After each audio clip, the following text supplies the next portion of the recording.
İzləyicilər bir daha salamlayırıq. Növbəti 5-ci ailədir. Yəni hər zamandakı kimi belə deyək, yanında olduğumuz ailələrdir.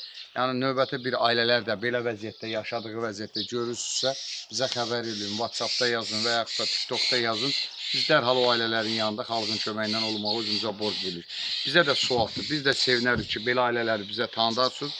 Biz də o xalqın köməyinin, dəstəyindən biz də 1-2 manat elə bir yığılan qəpik, manat, 50 qəpik üst-üstə gəlib dama-dama gör onlar deyirik, yığıb belə ailələrin yanına gələrik və biz də o sualdan qazanarıq. Bəli, bu günləri başımızın tacı olan qəhrəman şəhidlərimizin ailələrin qarşısında baş əyirik. Veteranların, qazilərin, əskərinə tutmuş zabitinə kimi dediyim insanların hamısının qarşısında baş əyirən bayramları mübarək olsun. Bax bu günləri dama-dama gör onlar deyirlər. Hər bir şey var, hər bir şey.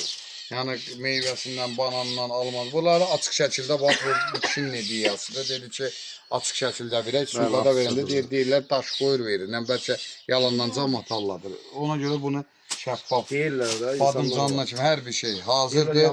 Heç kimlə də 1 manat götürmürük, yemirik, nə olur. O burada bu tikəni Quliyev Fərid. Yəni balaca quzu kəsmişdi. O quzunun da 7 ailəyə demişdi. Biz 6 ailəyə verdiyimizə görə açdıq. Manat da var, kişi olub. Bəli.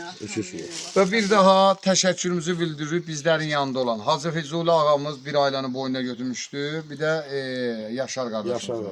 Buyur anam.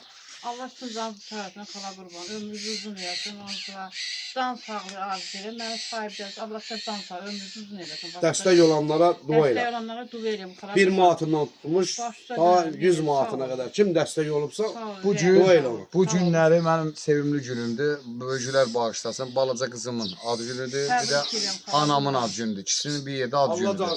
Mən də təbrik edirəm burada valideynimi, anamın əllərindən öpüb qarşısında baş əyirəm ki, həqiqətən məni bu dünyaya gətirdiyi üçün və qızımın da təbrik edirəm.